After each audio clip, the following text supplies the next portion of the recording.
Hey everybody, this is Jim at SP500chart.com using time-honored techniques to understand modern markets, featuring daily technical analysis videos of the S&P 500 index. Look, I'm still a little bit under the weather, so hopefully we'll make it through this okay.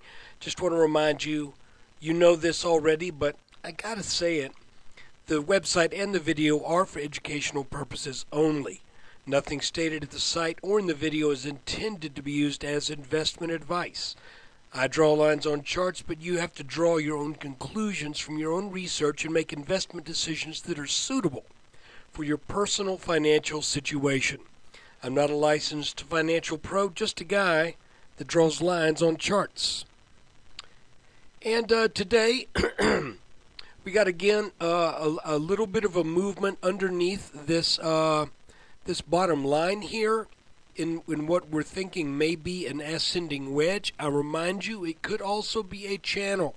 So if this breaks with a clear break, and today looked clear for a while, but then the market tried to rally back a little bit. So we just got to watch this real close. The good thing is this line is not too far underneath where we are right now. It is also a rising line. So I'm thinking if this breaks, then that's pretty much, since everything we've been trading in for the past few months has been in a straight channel, I'm kind of thinking, you know, maybe this is it. It's ambiguous right now.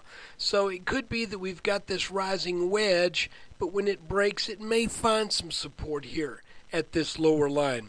One thing that I want to mention is we have been all along, ever since we got over 1278, expecting resistance. If you've been following these videos, we've been expecting resistance in the 1330s. That may be what we found today. If you look, you can see that there have been other times when resistance has been encountered, like the neckline to this inverted head and shoulders. First time it got hit, it got sent back, you know, for a pretty good little sell-off. Then it rallied back and got over that line. Well, today we reached this blue line, maybe missed it by a point or two, and it looks like once it got up there, the market said, I've had enough, let's come back down for a bit. The question is, will it mount another attack on this line, and if it does, will it get taken out? This is what's interesting. Our inverse head and shoulders here, which is a consolidation or a continuation pattern, not a bottom. It is an inverted pattern, but it would be serving in the role of a continuation pattern. You could almost say that this is the flat top right here. You could almost say that this is kind of an ascending triangle, but it has more of the features of an inverse head and shoulders. It still says 1378 to 1380. And but this line says not so fast. So we're really in a very interesting situation right now. One thing I will mention, that even with that market weakness today, the weakness really did not present itself in typical, oh my goodness, the wheels are coming off kind of fashion. And we could let's make this look as bearish as possible. Let's say that little end of the day rally was a back test on broken support. If that's the case, any weakness tomorrow should set up a move to test this line down in the low 13.0 whatevers. Okay? And that is very possible. If, however, this weakness late in the day is just kind of a little bit of a reaction to the unexpected strength in getting over this top line this morning, if the market were to open and be back inside this pattern, then I would expect another move up to the 1330s.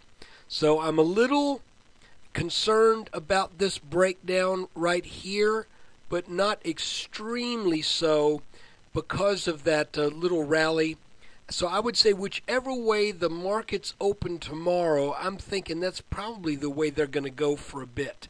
And of course, if this line breaks right here, then that would spell a likely return to test this neckline area down in the 1270s. Okay, so if we break 1305, the market's probably got about another 25 to 30 points before one would expect some support to be encountered.